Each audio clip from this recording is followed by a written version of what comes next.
Assalamualaikum warahmatullahi wabarakatuh. Innal hamdalillah nahmaduhu wa nasta'inuhu wa nastaghfiruh wa na'udzu billahi min shururi anfusina wa min sayyiati a'malina.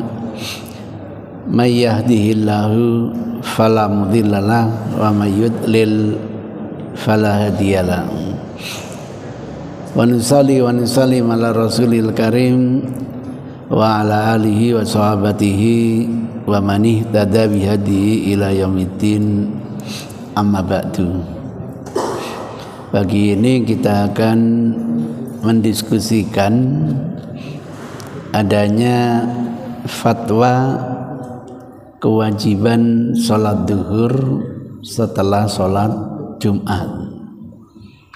Artinya sholat Jumat itu dianggap tidak bisa menggugurkan sholat duhur. Saya belum bisa bertemu dengan orang pertama yang punya fatwa ini, tapi alhamdulillah saya sudah mendapatkan referensinya, bahkan diskusi dengan apa istilahnya itu, ajudannya apa itu. Alhamdulillah bisa diskusi dan saya memahami apa yang ditulis itu. Yang pertama, sholat Jumat itu diibaratkan seperti sholat hari raya Fitri, hari raya Jumat, hari raya Adha, yang itu hukumnya tidak wajib. Hukumnya adalah sunnah. Mohon tidak emosi terlebih dahulu. Kita coba dengarkan dulu dengan baik, siapa tahu kita yang keliru, kebenaran ada pada orang lain. Didasari apa? Didasari ya hadis, misalnya riwayat Anas bin Malik. Saya besarkan biar bisa diikuti. Kurang besar apa? Nah, wa ana Anas bin Malik radhiyallahu taala anhu qala kunna nubakkiru bil jumu'ati wa naqilu ba'dal jumu'ati. Kata Anas, khadamnya Rasul sallallahu alaihi wasallam itu, kunna dulu kami nubakiru menyelesaikan mengamalkannya itu pagi-pagi bil jum'ati untuk melaksanakan sholat Jumat. Jadi sholat Jumat itu dilakukan bukan manjing masuknya waktu duhur, enggak. Sebagaimana Idul Fitri, sebagaimana Idul Adha, itu pelaksanaannya di pagi hari. Wa naqilu, dan kami tidur siang, qailulah, ba'dal jum'ah, setelah melaksanakan sholat Jumat. Ini hadisnya sahih, dikeluarkan oleh Imam Bukhari 863, Ibnu Majah 1102, Ahmad 13.514. Walaupun ini murni ucapan sahabat, hukumnya itu marfu, karena tidak mungkinlah Anas bin Malik itu dusta menceritakan kondisi real bersama Rasulullah Shallallahu Alaihi Wasallam. Kemudian ada lagi hadis lain yang diriwayatkan oleh Abdullah bin Salama. Qala shalla bina Abdullah ibnu Mas'ud, kami sholat bersama Abdullah bin Mas'ud, berarti ini asar. Al-Jum'ata, sholat Jumat itu duha, pada waktu duha. Jadi yang pertama itu hadisnya marfu, yang kedua ini hadisnya mauquf. Kita yakin tidak mungkin lah orang selevel Abdullah bin Mas'ud ini tidak faham terhadap tuntunan Rasulullah Sallallahu Alaihi Wasallam. Wa qala, dan dia berkata, khasyitu alaikumul har, dilaksanakan sholat Jumat waktu duha itu dikhawatirkan nanti kalau kepanasan, kalau agak siang khawatir nanti panas. Itu dikeluarkan oleh Ibnu Abi Syaibah nomor urut 5134, dinyatakan sahih. Kalau Bapak Ibu ingin kajian detailnya silakan dibaca kitab Al-Irwa, Irwaul Ghalil, nomor urut hadisnya 596. Jadi asar-asar itu lebih banyak kita dapatkan di dalam kitab tipologi musannafah. Nah, tipologi musannafat yang terkenal sudah dicetak lagi. Di antaranya ada musannaf Ibnu Abi Syaibah, itu yang paling terkenal. Ada juga musannaf Abdul Razak dan lain sebagainya. Ini buku embrio kodifikasi hadis. Sebelum ada pemilahan, ulama itu pokoknya mendapatkan hadis apakah yang marfu atau yang mauquf atau yang maqtu dihimpun jadi satu. Yang marfu itu yang dinisbatkan kepada Nabi, yang mauquf yang dinisbatkan kepada sahabat, yang maqtu yang dinisbatkan kepada generasi setelah sahabat. Bisa generasi tabi'in, tabi'in. Begitulah ulama hadis itu ngajeni ungkapan para ulama. Cuma dipilah, ada yang marfu, ada yang mauquf, ada juga yang maqtu. Misalnya saya membuat hadis, man sabara la faro, siapa yang sabar bakal lapar. Walaupun ini bukan ungkapan Nabi, bukan ungkapan sahabat, bukan ungkapan tabi'in, ungkapan tabi pangkat 18 gitu.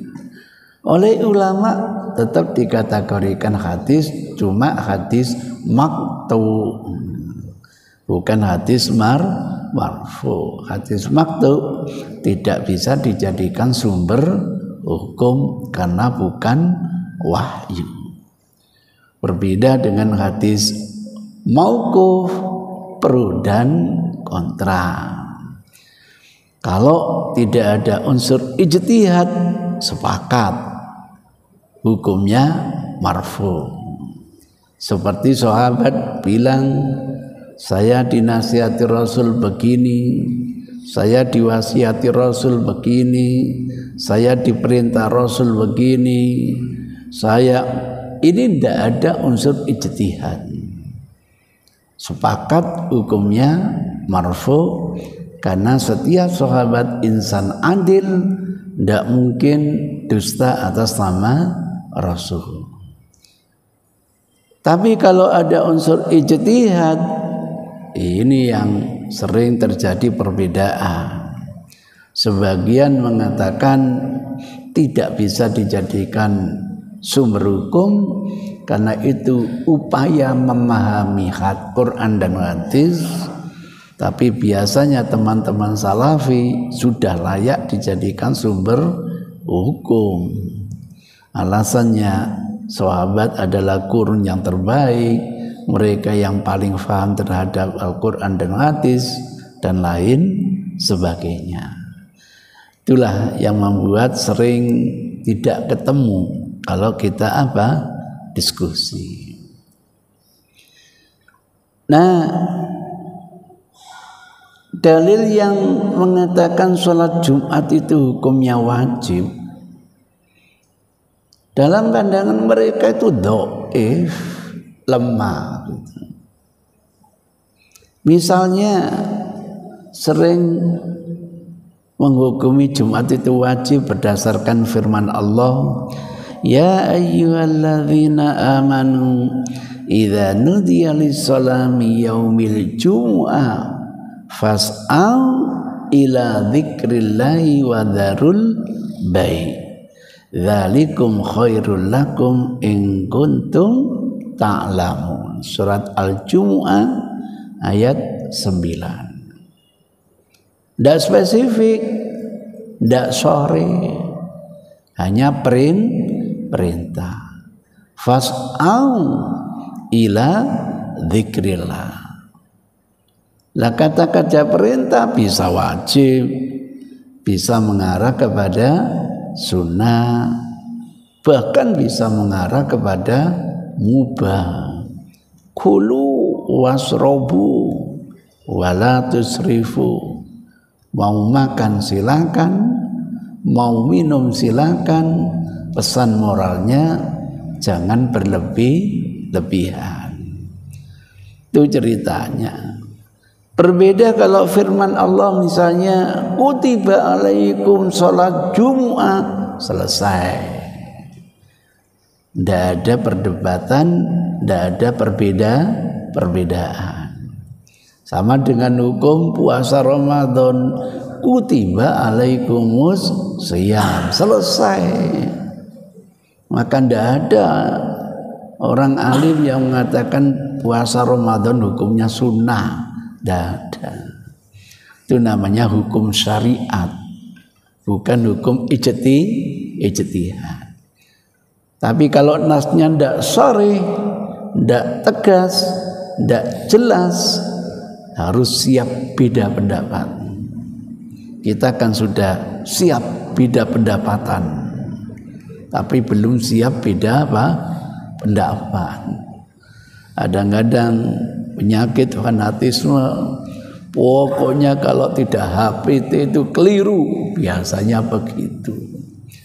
Apa memang HPT kitab suci? Itu diantara penyakit yang sulit untuk orang lain bisa memberi nasihat kepada kita. Penyakit a priori kepada kelompok lain. Kenapa enggak ikut ngaji? Dasar yang penceramahnya bukan golongan saya. Sudah a priori dulu. Ikut sholat jamaahnya ikut, tahu khotibnya bukan dari ini, buyar gitu. Terjadi? Di sini terjadi enggak? Mungkin terjadi. Kenapa? Enggak mau ngaji. Bukan guru saya gitu. Itu ceritanya. Kalau sudah a priori begitu, susah kita mendapatkan hidayah. Yang kedua, ini satu-satunya dalil yang dipakai sholat Jumat itu hukumnya wajib. Hadis yang diriwayatkan an Thariq ibn Shihab anin Nabi sallallahu alaihi wasallam qol al jumu'atu haqqun wajibun. Sudah. Kalau hanya hak belum tentu wajib. Hakul muslim alal muslim situn atau khamsun belum tentu wajib.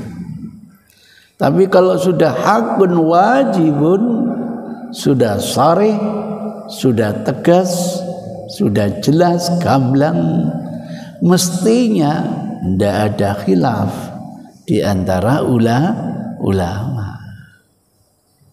Cuma problemnya hadis ini sahih atau dhaif, kan itu yang jadi masalah. Ala kulli muslim fi jama'atin illa arba'atan.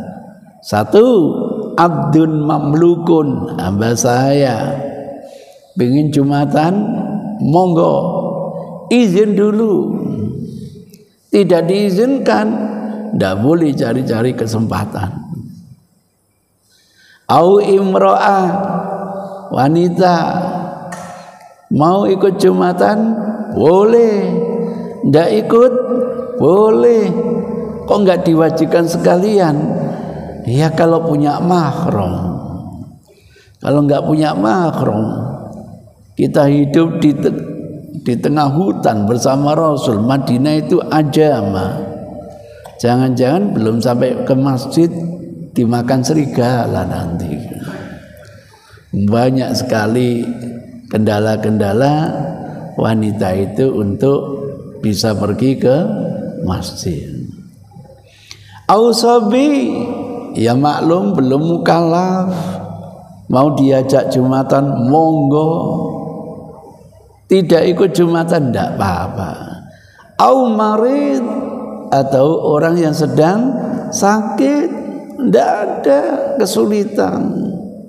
Kalau memang tidak bisa ikut Jumat, ya sudah, jangan dipaksakan.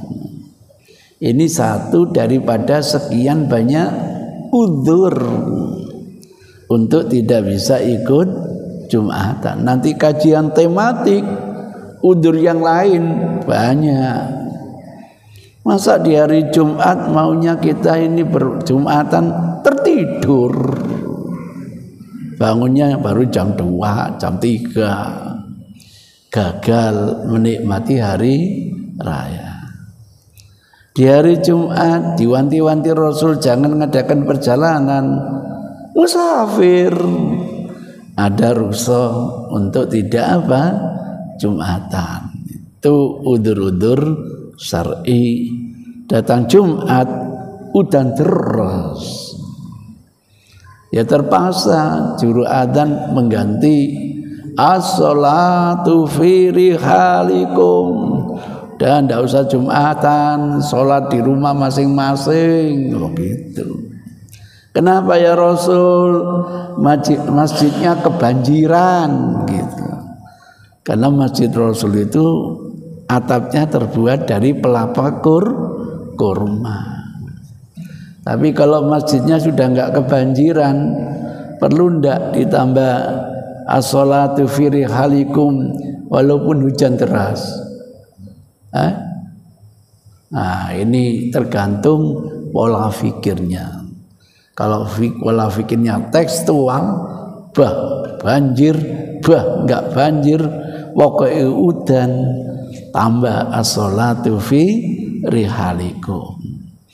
Kalau memahami secara kontekstual, kenapa ditambah sholat di rumah masing-masing? Kan hujan deras, karena jajas udan, kan ada payung, masjidnya enggak kebanjiran. Nah, itu namanya memahami secara kontekstual.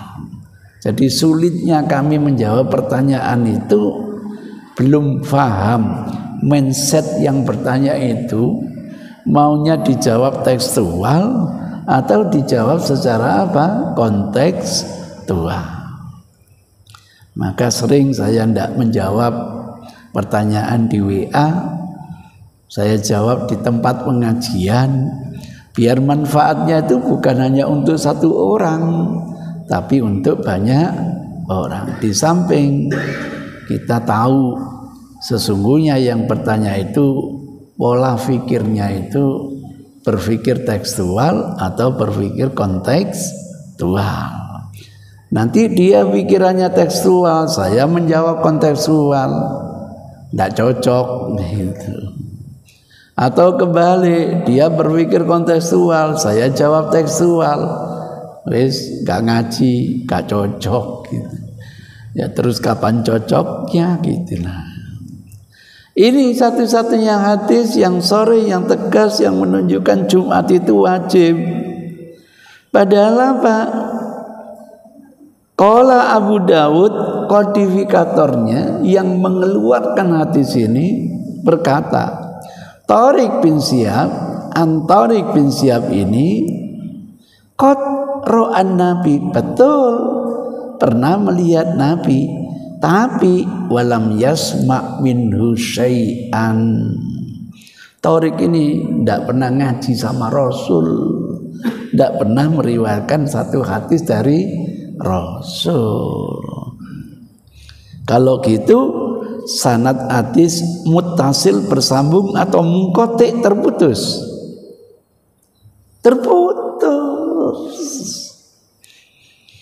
Kalau sanadnya terputus, sahih atau dhaif? Dhaif, itulah ceritanya gitu. Sampai ndak rela monggo sampai ngomong gitu. Ajok nguruneng gitu. Itu ceritanya. Jadi teman kita ini menganggap satu-satunya hadis ini dhaif, tidak bisa dijadikan sumber hukum. Kemudian ada hadis yang spesifik. Kenapa Jumat itu tidak bisa mengukurkan sholat duhur? Ditemukan hadisnya Abu Hurairah radhiyallahu taala anhu qala Rasulullah sallallahu alaihi wasallam, idza shalla ahadukum jum'ah fasallu ba'da arba'an. Ini sudah sore sekali. Habis kalian sholat Jumat, tindak lanjuti sholat duhur 4 rakaat. Hadisnya ini ada di dalam Sahih Muslim nomor urut 881, Abu Dawud 1131, Tirmidzi 523, Nasai 1426, Ibnu Majah 1132, Ahmad 10.491.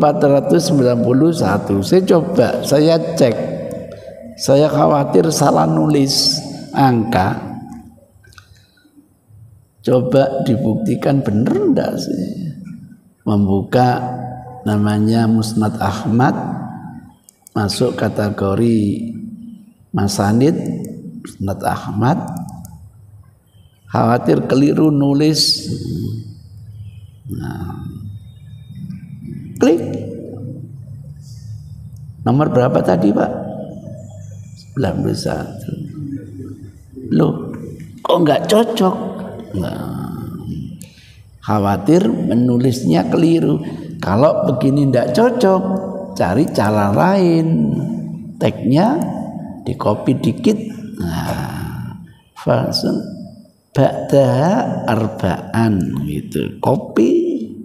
Misalnya cari sini, tutup dulu, nggak ditutup nggak apa-apa kok.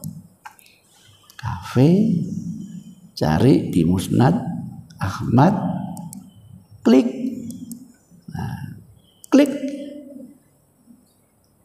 illa sholat ba'da arba'an. Nah, misalnya begitu. Ketemu juga akhirnya dengan redaksi yang lain, karena riwayat hadis boleh dengan riwayat makna. Misalnya begitu. Ini hadisnya insya Allah sahih. Kemudian pakai logika. Logika ini hanya pendamping. Menurut hadis, orang sekali meninggalkan sholat Jumat itu tidak ada sanksi. Walaupun ia meninggalkan secara sengaja. Meninggalkan 2 kali pun tidak ada sanksi. Kalau meninggalkan 3 kali baru ada warning, tubiat al-munafik, distempel kemunafikan. Berbeda dengan sholat duhur, meninggalkan sekali kafir sudah gitu. Kalau gitu lebih hebat mana sholat Jumat dengan sholat duhur? Duhur, logika ini menggunakan logika. Maka menurut logika, mana mungkin sholat Jumat bisa menggugurkan sholat apa? Duhur. Nah, dengan paparan seperti ini kita baru tahu. Selama ini di masjid ini menjalankan sholat duhur setelah sholat Jumat atau enggak? Enggak toh? Kenapa? Kalau memang belum tahu, mudah-mudahan diampuni oleh Allah. Kalau belum tahu gitu. Nah, kalau tidak setuju, monggo sampean komentar gitu. Kalau gagasan fatwa ini masih keliru, salahnya di mana? Gitu loh.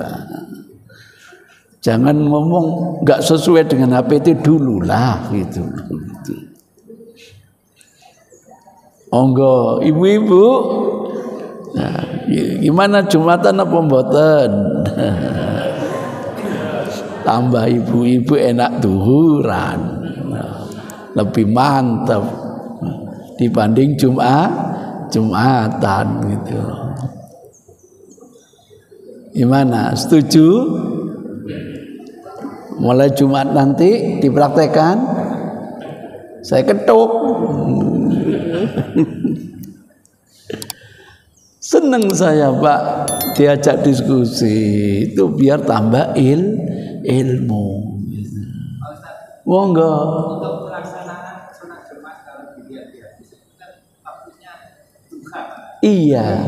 Jadi kalau misalkan pas Jumatan bersamaan dengan sholat duha kan waktunya bersamaan kalau biasa-biasa. Ya enggak apa-apa, habis sholat Jumat langsung qomat sholat apa? Duhur. Kalau Jumatnya duha, duhurnya tunggu manjing baru adzan gitu loh. Begitu caranya. Kalau waktunya bersamaan ya enggak apa-apa, wong durasi duhur itu lama kok. Sampai nanti masuknya waktu asar. Sangat cukup Pak. Kita coba nanti ya.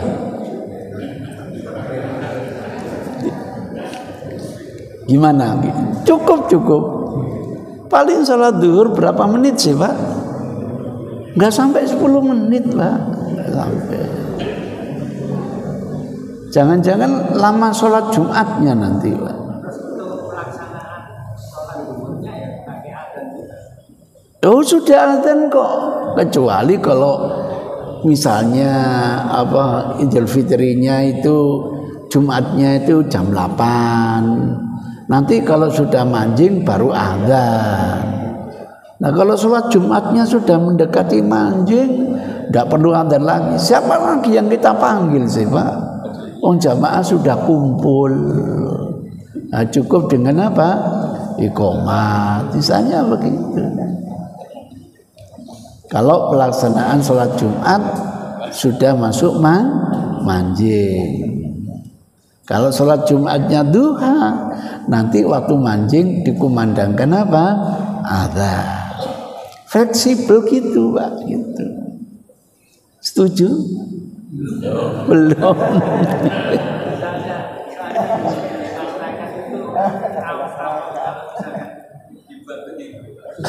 Loh, masyarakat itu belum tahu Pak. Maka kita ajari mereka sedikit demi sedikit begitu. Asing ya Pak ya, asing. Memang pada Islam asing gitu. Sejak awal Islam itu mulai dari asing gitu. Monggo silakan.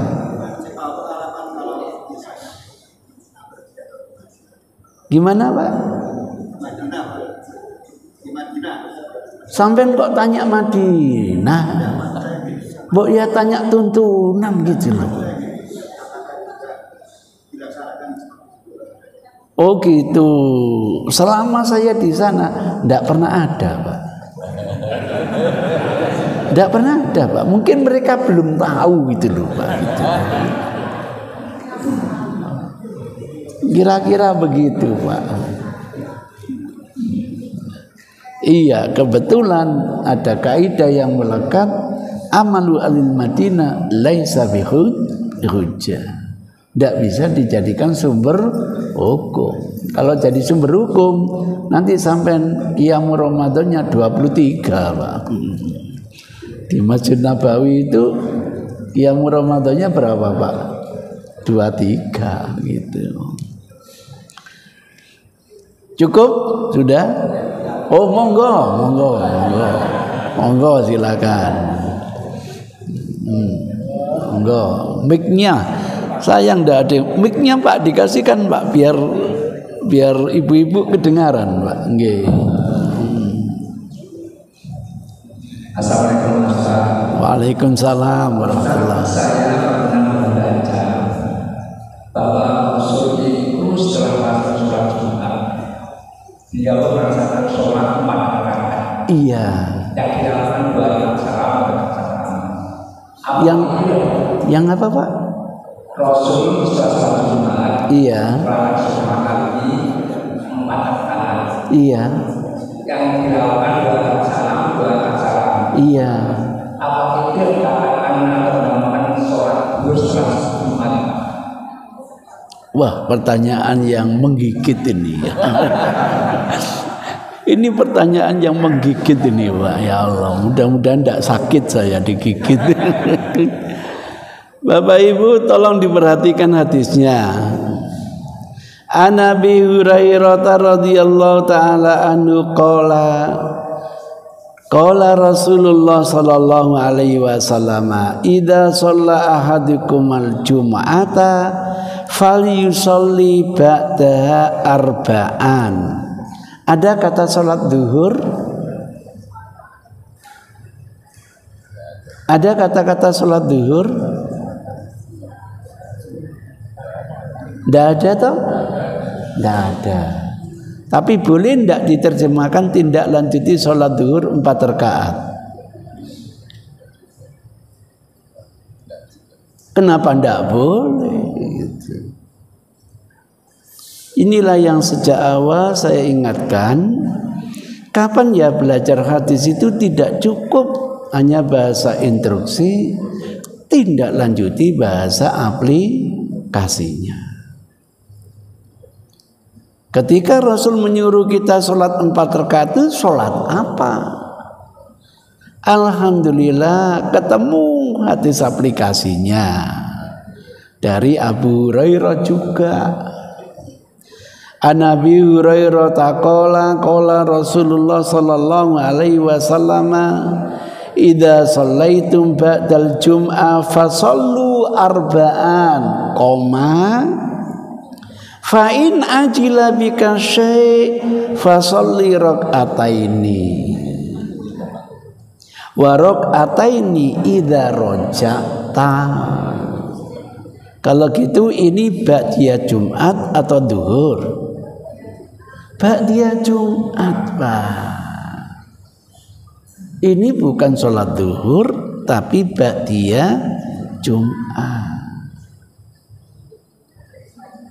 Hadisnya sahih, diriwayatkan Muslim 881, Ibnu Hibban 2485, Abu Dawud 1131, Ahmad 7400, 9699. Ketemu lagi hadis Abu Hurairah dengan redaksi yang lain.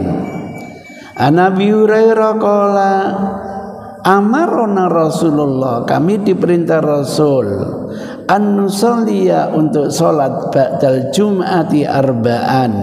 Qala Suhail, perawinya tanya, qala li abi, penjelasan bapak saya, illam tusalli fil masjidil haram arba'a raka'atin fasalli fi masjid raka'ataini wa fi baitika raka'ataini. Ini lebih tegas lagi. Kalau enggak keburu-buru, boleh dilaksanakan 4 rakaat itu di masjid, monggo. 2 rakaat salam, 2 rakaat salam. Tapi kalau keburu-buru, mau rapat lah, mau ada tamu lah, monggo 2 rakaat di masjid, 2 rakaat nanti di rumah. Ini alasan untuk bisa pulang gitu loh. Rumahnya apa? Dinasnya angkatan laut di Perak, rumahnya di Tebel. Habis sholat Jumat untuk menghidupkan sunnah, lapor kepada komandan, izinkan kami pulang melaksanakan sunnah Rasul, sholat 2 rakaat di rumah. Gak bakal diizinkan. Diizinkan gak balik temenan itu. Itu ceritanya. Jadi enak kalau ada hadis instruksi, pasti nanti ada hadis aplikasinya. Tapi ini jawaban terlalu nekek gitu. Terlalu apa? Cepat sekali. Kenapa? Orang itu selama masih punya dalil, ngotot Pak. Masih bertahan pada kebenaran. Tolonglah dalil-dalil mereka itu didudukkan terlebih dahulu. Maka mulai dari awal kita mencoba menjawab. Misalnya firman Allah tadi, fas'au ila dzikrillah. Boleh Anda memaknai hukumnya sunnah, tapi kan tidak salah kalau dimaknai wajib. Sampai di sini diskusi tidak akan selesai. Yang memahami sunnah ngotot dengan sunnahnya, yang memahami wajib ngotot dengan apa? Wajibnya. Sekarang hadis yang kedua, An Thariq Ibnu Syihab. Abu Dawud kan sudah cerita kalau Abu Thariq ini pernah melihat Nabi. Kalau pernah melihat Nabi berarti dia seorang sahabat. Andaikan tidak diyakini pernah ngaji sama Rasul, terputus sanadnya, menurut ilmu hadis namanya mursal sahabi. Lah mursal sahabi itu adalah hadisnya sahih. Karena tidak mungkin sahabat dusta atas nama Rasul. Kalau gitu hadisnya sahih atau dhaif? Loh kok menang? Saya ulangi lagi. Abu Dawud sendiri yang mengatakan Thariq pernah melihat Nabi. Berarti Thariq itu seorang sahabat. Andaikan ragu Thariq itu tidak pernah ngaji sama Rasul, ini namanya sanadnya terputus pada sahabat, sesama sahabat. Istilahnya mursal sahabi. Lah semua hadis mursal sahabi hukumnya sahih. Kalau gitu hadis ini sahih atau dhaif? Sahih. Setuju ibu-ibu yang ngomong, bapaknya meneng. Kalau sudah sahih, ini sudah tegas, ini sudah jelas. Maka sholat Jumat hukumnya apa? Wajib. Nah kalau sholat Jumat hukumnya wajib, belum bisa menggugurkan sholat duhur. Kalau gitu kewajiban sholat di hari Jumat berapa Pak? 6. Iya toh? 6. Padahal kewajiban sholat sehari semalam ada 5. Bingung enggak? Bingung. Gitu ceritanya. Orang kalau enggak bingung masih fanatik dengan pendapatnya sendiri. Alhamdulillah Pak, akhirnya ketemu. Hadis ini bukan dikeluarkan oleh Thariq bin Syihab, bukan hanya dikeluarkan oleh Abu Dawud, tapi juga dikeluarkan oleh Hakim. Nah, Hakim masuk tipologi Jawami Mustadrak ala Sahihaini. Klik. Nah, saya copy biar bisa dibesarkan. Klik. Nah, saya sandingkan di sini. Paste. Nah, ya, hadis ini dari mana? Thariq bin Syihab. Ternyata Thariq bin Syihab ini punya guru. Gurunya Abu Musa Al-Asy'ari. Anin Nabi sallallahu alaihi wasallam qala al-jumu'atu haqqun wajibun ala kulli muslimin fi jama'atin. Waduh, tanpa guru Abu Musa saja sudah sahih. Apalagi ada gurunya Abu Musa meningkat menjadi apa? Sahih banget, Pak. Akhirnya tahu lewat sejarah. Oh, Thariq bin Syihab ini penduduk Yaman. Pergi ke Mekah untuk pergi haji ketemu Rasul. Sehingga Abu Dawud memastikan tidak pernah ngaji sama Rasul. Tapi akhirnya Abu Musa dikirim Rasul ke negeri Yaman. Dari Abu Musa ini Thariq bin Syihab ngaji, sehingga lewat Abu Musa hadisnya menjadi muttasil, hadisnya menjadi bersambung. Awalnya munqati, tapi tidak apa-apa, ini adalah mursal sahabi. Adanya guru Abu Musa Al-Asy'ari menjadi muttasil. Maka kalau sudah hadisnya sahih, hukum sholat Jumat itu adalah apa? Wajib. Selesai. Kalau gitu nanti perlu sholat zuhur lagi? Tidak perlu. Bukan tidak perlu, tidak ada tuntunannya gitu. Itu ceritanya. Mudah-mudahan dengan paparan seperti ini, kalau nanti muncul isu, Bapak Ibu tidak bingung lagi, gitu loh. Monggo, nggih, silakan. Ini yang mencoba, Nggih. Saya waktu di Arab Saudi di haji di tahun 2009 itu hari Senin. Terus berada di Selasa, terus sampai pelaksanaannya sampai di Mina. Iya. Nah, masih di Mina, saya itu sama teman-teman ya masjid yang dekat dengan saya. Iya. Setelah saya pergi di masjid, saya kira makan Pak. Iya. Tapi ternyata hanya lulus saja Pak. Iya. Itu adalah pengalaman saya. Terima kasih. Mungkin dia menghukumi musafir, Pak. Kalau kita hajian sama Rasul, haji wada itu pas bersamaan dengan hari Jumat. Kenyataannya kita bersama Rasul tidak sholat Jumat, Pak. Mungkin alasannya kita sedang musafir. Sehingga musafir dapat rukhsah. Ketika kita hari Jumat wukuf bersama Rasul, kita tidak sholat Jumat, kembali ke asal. Asalnya apa? Zuhur. Sehingga kita sholat zuhur 2 rakaat, kemudian sholat asar 2 rakaat, kemudian baru wukuf di Arafah. Gitu, Pak. Jadi pengalaman sampean tadi mempertajam asal sholatnya itu zuhur.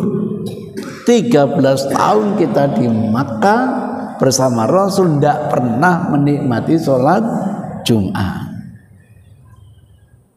Selalu melaksanakan sholat zuhur. Ketika hijrah, waduh, Yahudi klaim hari kemuliaan, Nasrani klaim kemuliaan, kita belum punya. Alhamdulillah Rasul dawuh, kita yang ditunjuki oleh Allah mulia itu bukan Sabtu, bukan Ahad, tetapi hari Jumat. Alhamdulillah turunlah yang namanya surat apa? Jumu'ah. Walaupun pendek, ini Madaniyah. Nah, sejak itulah kita faham di hari Jumat yang mampu Jumatan cukup Jumatan, yang tidak mampu kembali ke asalnya sholat apa? Duhur. Maka ibu-ibu kalau sudah ikut Jumatan tidak perlu sholat duhur gitu. Sama dengan bapak yang sakit memaksakan diri Jumatan, hukumnya sunnah berjumatannya. Tapi kalau sudah ikut sholat Jumat yang dilaksanakan bukan sholat sunnah, tapi sholat wajib. Maka bapak yang sakit yang memaksakan diri, jangan dipaksa bapak tadi sholat sunnah, bapak harus sholat wajib, bukan begitu. Anak-anak pun yang kita latih di sini ikut Jumatan, monggo. Nanti kalau pulang jangan diwajibkan sholat duhur lagi gitu. Pamungkasnya nanti kata Aisyah, kalau kami Jumatan dengan Rasul, kami tidak sholat apa? Duhur. Tapi kalau kami tidak bisa Jumatan dengan Rasul, baru kami sholat apa? Duhur. Itu pamungkasnya begitu. Enak dengan kajian hati secara tematik, tidak terlalu sulit memahami tuntunan Rasulullah Sallallahu Alaihi Wasallam. Demikian, kurang lebihnya mohon maaf. Billahi hidayah wa taufik. Wassalamualaikum warahmatullahi wabarakatuh.